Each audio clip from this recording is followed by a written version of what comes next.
ኃጢአት ሰርቻለሁ፣ አዎ ወድቄያለሁ፣ ነገ ግን እነሳለሁ።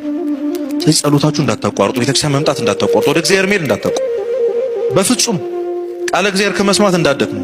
አይኑ በጣም ይገባኛል። ያንን በጣም እንጠላውን ኃጢአት ማታ አድርጎ ጠዋት ለጸሎት መቆም እጅግ በጣም ከባድ ነው፣ ይገባኛል።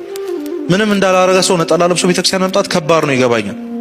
መዝሙር መስማት በቃ ቀላል እንዳልሆነ ይገባኛል። ያለን ብቸኛ አማራጭ ግን ክርስቶስ ፊት ልክ እንደ ልጅ ሄዶ አጥፍቻለሁ፣ በቃ ይኸው ተመልሻለሁ። ከደስታ ከራቅን ቆይተናል። ስንስቅም ፌክ ነው፣ ስንደሰትም ፌክ ነው። አሁን ከሰው ጋር የመቀላቀል ፍላጎታችሁ እንዴ? ሁላችንም የሆነ ማድረግ የምንወደው ማድረግ የምንፈልገው ግን ማድረግ ያቃተን ነገር አለ የለም? ጸሎት ማድረግ እንፈልጋለን። ንስሐ መግባት፣ እስከ ወደ መውጣት፣ ሰላማዊ ሰው፣ ማይጣላ ማይነጫነጭ፣ ደስተኛ ሰው፣ የሚያጠና ብዙ መሆን እንፈልጋቸው ነገሮች አሉ፣ በጣም ብዙ። ግን ማድረግ አልቻለም። ሁሌ እናስባቸዋለን፣ ሁሌ ተኝተን እንመኛቸዋለን። አሁን እኮ እንዲህ ማድረግ የነበረብኝ ፕላን እናደርጋለን፣ እንጽፋለን፣ ግን አልሆናል። በዚህ ቢበቃን ጥሩ ነበር። ግን ደግሞ ማድረግ ሳንፈልግ የምናደርገው ነገር አለ የለም? ይሄ ነው ከባዱ። ሁላችንም የምንታገለው ከዚህ በኋላ አላረገውም፣ ከዚህ በኋላ አላየውም፣ ከዚህ በኋላ አልሰማውም፣ ከዚህ በኋላ እዚህ ቦታ አልሄድም፣ ከዚህ በኋላ ይሄ ነገር አልናገርም ብለን በየቀኑ እየማልን የተገዘትን በቀጣዩ ቀን ደግሞ ራሳችን የምናገኝበት የሆነ የኃጢአት ጉድጓድ አለ።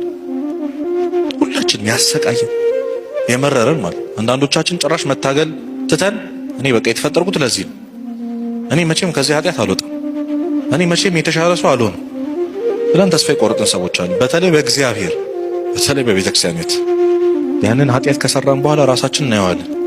ደግሞ የሚገርማችሁ ስናደርገው ደስ እያለን እኮ የምናደርገው፣ ልክ ሲያልቅ ልባችን መቃጠል ይጀምራል። አረ ሁሉም ነገር ግልጽ ይላል፣ እንዴት የተረከስን የተዋረድን ሰዎች እንደሆነ።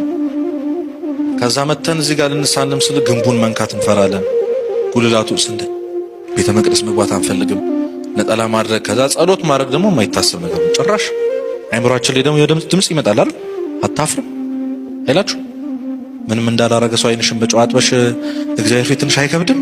የሆነ ኤክስተርናል የሆነ ድምጽ። እኛ እኮ አይደለም እና የማይሰቃይ ሰው የለም። ብቻችሁን መስሏችሁ ከሆነ እኛም አለን እንላችሁ። ሁሉም ሰው በዚህ ይታገል። መቼም የሚያልፍ ያልመሰላችሁ ያለፈላችሁ ቀን የለም። በጣም ዝምተኛ ኩል ልትሆኑ ትችላላችሁ። ይሄን ግን መመለስ አለባችሁ፣ መመስከር ግዴታችሁ ስለሆነ።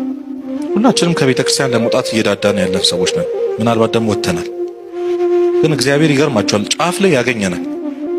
ምናልባት ይሄ ትምህርት ረፍዱም ከሆነ አግኝቶን አልፈነው ትተነው ሄደናል።